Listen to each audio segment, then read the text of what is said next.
सद्गुरु महाराज का अमृतोपदेश सत्संग सुधा सागर से। प्यारे लोगों, बारंबार का जन्म लेना दुखकर है, इसलिए संतों ने साग्रह कहा कि इस जन्म मरण से छूट जाने के लिए ईश्वर का भजन करो। जिस प्रकार कोई भले आदमी किसी के दुख को देखकर उसको सुख पाने की शिक्षा देते एवं उपाय करते हैं, उसी प्रकार संतों ने संसार के लोगों को दुखिया देकर ईश्वर की भक्ति करने के लिए बताया है। ईश्वर की भक्ति में केवल 3 बातों को बताया गया: स्तुति, प्रार्थना और उपासना। स्तुति कहते हैं यशगान को, अपने उपकारक का गुणगान करना स्तुति है। ईश्वर ने माता के गर्भ के काल से ही सबों की रक्षा की है। जन्म लेने से पूर्व ही माता के पास दूध का भंडार देना, यह ईश्वर की दया है। हम लोग हर घड़ी, हर समय, हर जगह ईश्वर से अपने को उपकृत पाते हैं। ऐसे परम उपकारक परम प्रभु परमात्मा का यशगान नहीं करना कृतज्ञता है। प्रार्थना कहते हैं मांग को। ईश्वर से क्या मांगे? ईश्वर से ईश्वर को मांगो।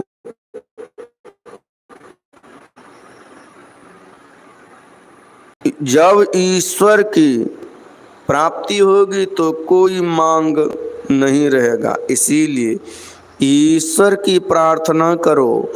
ईश्वर के पास जाने के लिए भजन करना उपासना है।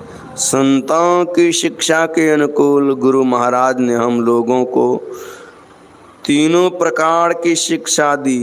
त्रैकाल संध्या करने बताया, ब्रह्म मुहूर्त में, दिन में स्नान के बाद और सायंकाल।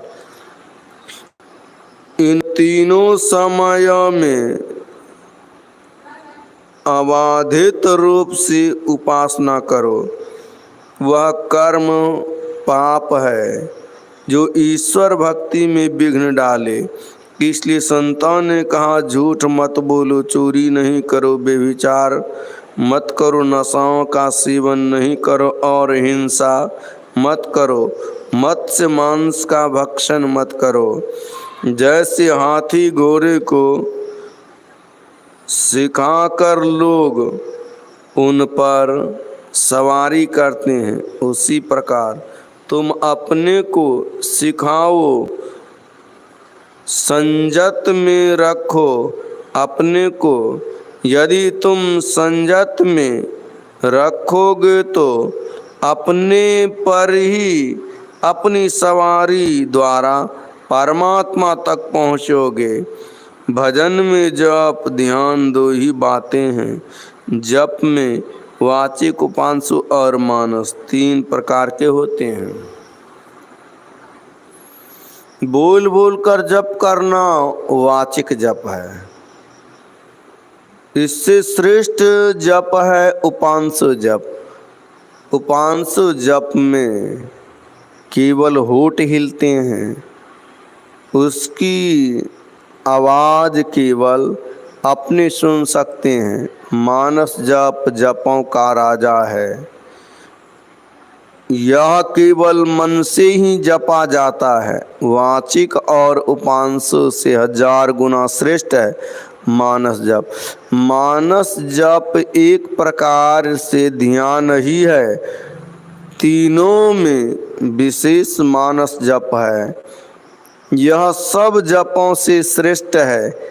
इसके बाद गुरु मूर्ति का ध्यान है। जैसा कि संत कबीर साहब ने कहा, मूल ध्यान गुरु रूप है, मूल पूजा गुरु पाव, मूल नाम गुरु वचन है, मूल सत्य सत्य भाव। स्थूल ध्यान के बाद सूक्ष्म ध्यान करो।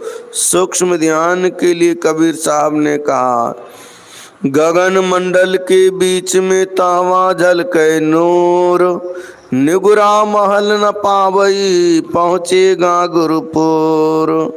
नैनों की करी कोठरी पुतली पलंग बिछाए, पलकों की चिकडार के पिय को लिया रिझाए।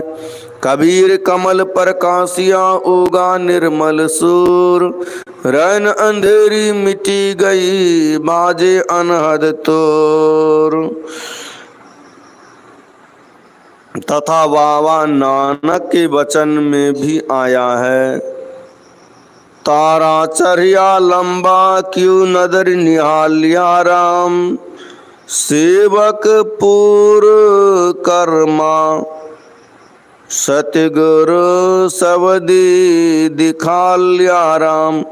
गुरु शब्द दिखा लिया सचो समाल्या, अहिनिसी देखी विचारिया।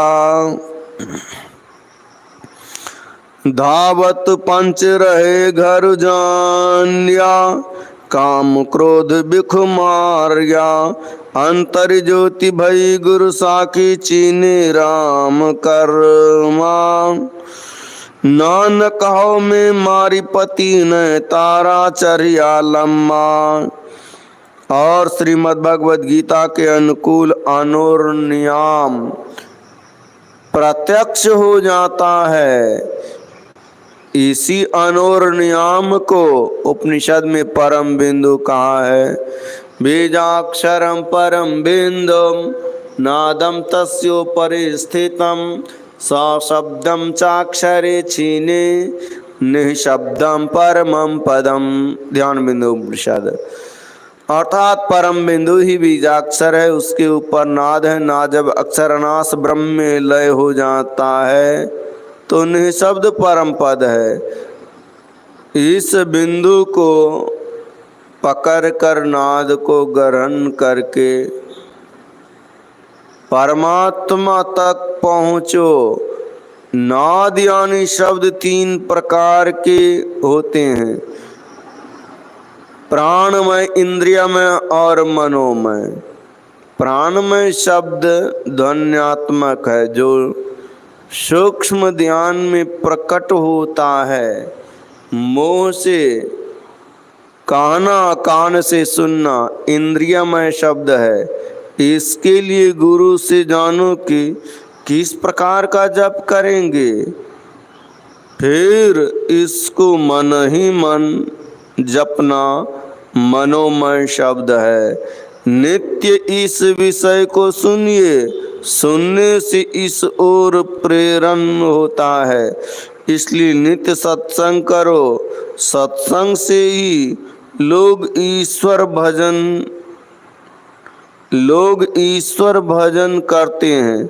सत्संग से जितना लाभ होता है उससे विशेष कोई लाभ नहीं।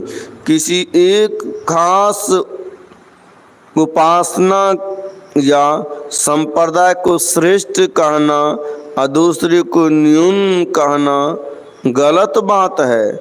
जो जिस संप्रदाय में है उसमें जो उपासना है वह करें। किसी को नीच किसी को ऊंच कहना हमारे गुरु महाराज बाबा देवी साहब मुरादाबाद के ज्ञान में पाप है। किसी संप्रदाय से लड़ाई झगड़ा मत करो, सभी मिलकर रहो, ईश्वर का भजन करो। सभी संतों ने सदाचार पालन करने कहा, ध्यान करने कहा और सत्संग करने कहा। इन तीनों को नित्य किया कीजिए। श्री सद्गुरु महाराज की जय। यह प्रवचन कटिहार जिला अंतर्गत श्री संत मत सत्संग मंदिर में दिनांक 26/8/1954 ईस्वी को प्रातःकालीन सत्संग में हुआ था।